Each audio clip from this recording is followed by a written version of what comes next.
Olá pessoal, sejam todos muito bem-vindos aqui ao meu canal. Eu sou Renata Curti e se você chegou até aqui é porque você tem interesse sobre direito imobiliário. Então assim, toda semana eu trago cases diferentes, jurisprudência, algum assunto que realmente possa lhe acrescentar na nossa vida, né? Corrida e cheia de informações, mas aqui são informações particularizadas, informações sobre o direito imobiliário no seu amplo debate aqui. Então, o que eu trouxe hoje de interessante para vocês? Não sei se você assistiu ao Fantástico do último domingo, dia 3 de julho de 2022. O Fantástico ele fez uma reportagem de assim, uns 20 minutos sobre a vida de Anita Halley e sobre uma discussão judiciária que ela entrou no meio aí, em uma confusão, um imbróglio danado, e eu acho que isso pode nos ajudar muito a entender toda essa conformação. Então, vem comigo. Vou relembrar o caso aqui mais ou menos como o Fantástico colocou pra gente. Bom, quem era Anita Halley? Quem é? Porque ela tá viva. Anita Halley é uma das mulheres mais ricas do Brasil. Exatamente, ela é uma empresária e ela tem a maioria das ações, né? Ela é a líder, né? Na verdade, da rede varejista Pernambucanas. É uma rede que tem várias lojas por diversos estados, muitos funcionários e com um patrimônio avaliado em 2 bilhões de reais, fruto de uma vida de trabalho dela e da família dela. Então isso aí, a gente não foi herança, não foi trabalho, foi muito trabalho, uma conquista que a família dela teve e ela conseguiu manter isso e crescer o patrimônio da família. Muito bem, só que há 6 anos, Anita teve um AVC e ela hoje mora no hospital em São Paulo, é tratada pelos médicos porque ela está em coma há 6 anos. E aí, o que aconteceu com esse patrimônio? Bom, e aí entra algumas pessoas nessas histórias aí que a gente vai começar a destrinchar. E eu vou repetir o que o Fantástico colocou, óbvio, né? Bom, entra nessa história aí, nessa batalha judicial, só um detalhe. Anita não era casada e ela não tinha nenhum filho biológico. Então, por conta disso, era uma pessoa sozinha, tinha primos, tinha familiares, mas diretamente não, ela não era casada e não tinha filho. Muito bem, entra nessa história aí uma pessoa chamada Cristine. Cristine foi uma assessora da presidência dessas empresas, uma pessoa que me parece que a Anita confiava muito, tanto confiava que ela fez um testamento vital. O que era isso? Era como se fosse uma procuração que ela deu para essa Cristine tomar algumas atitudes em caso de uma incapacidade dela, principalmente que a Cristine cuidasse da saúde dela. Ou seja, né, era uma pessoa de confiança, você não dá uma procuração dessa para qualquer pessoa. Muito bem. A outra figura que surge nessa história é uma pessoa chamada Sônia.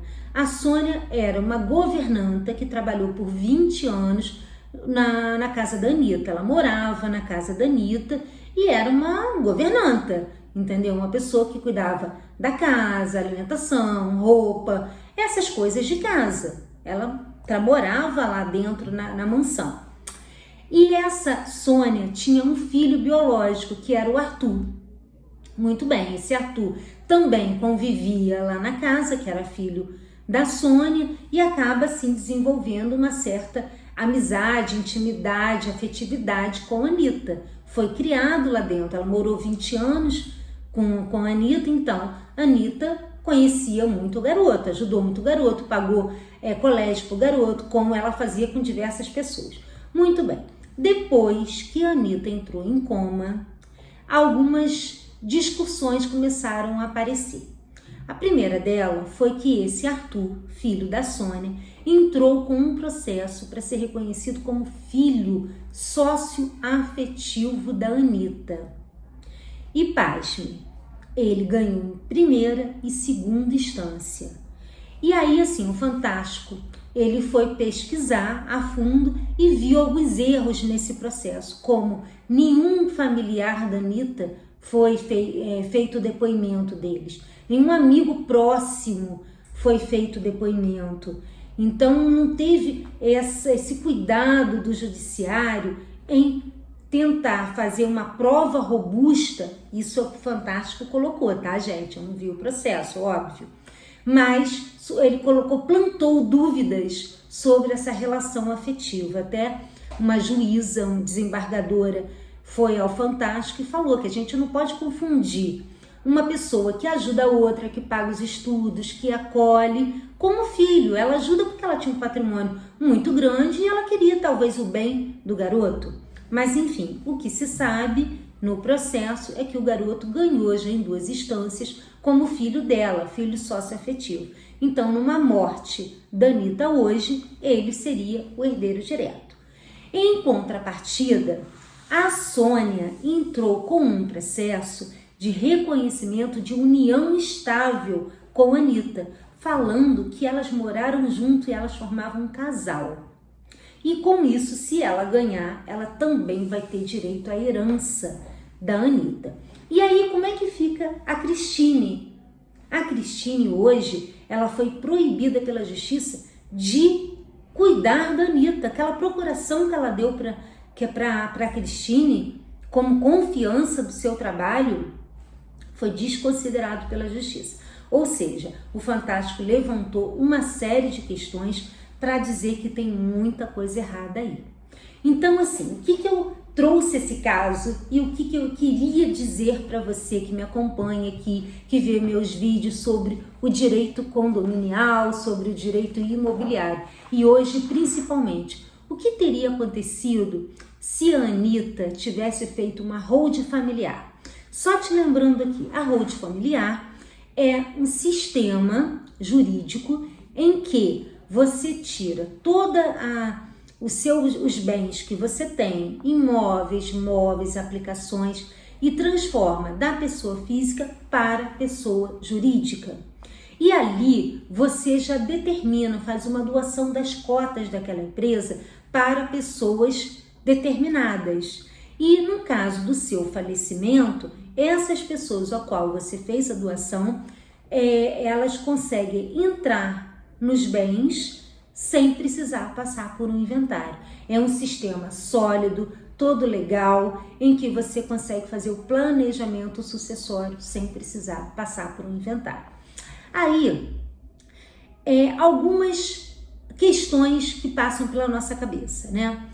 A Anitta era uma pessoa do meio empresarial. Será que ela não tinha conhecimento do que era uma hold familiar? Provavelmente sim, provavelmente ela já tinha sido alertada sobre isso, para quem que ela queria deixar essa fortuna. Talvez ela tenha decidido deixar para lá, não se importar com isso, afinal de contas ela tinha na época 68 anos, relativamente nova. Então talvez ela tenha procrastinado essa decisão, né? E não tenha feito a hold. Mas e se ela tivesse feito? Tudo isso que está acontecendo agora não aconteceria.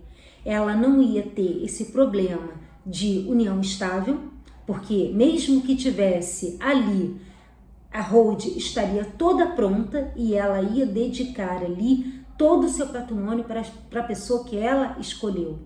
Poderia ser a Sônia, poderia ser a Christine, poderia ser até o Arthur, mas ela ia ter o livre-arbítrio de escolher e não a justiça, com dados muito rasos para fazer essa opção.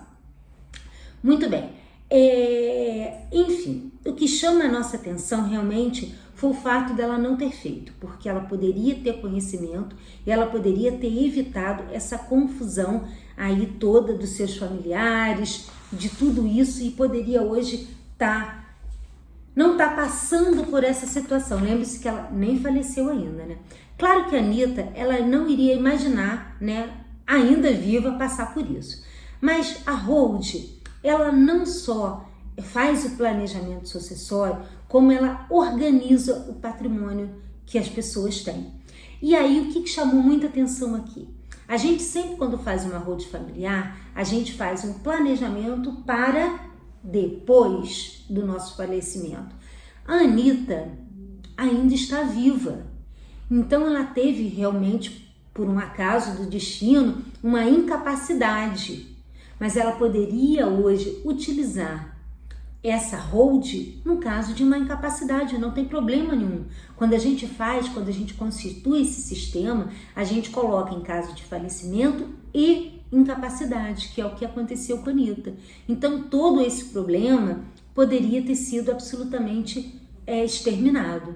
E uma outra situação é o seguinte, prognóstico, claro que é ruim, né? Claro que muito provavelmente a Anitta não vai superar esse coma. A gente gostaria, deseja, né,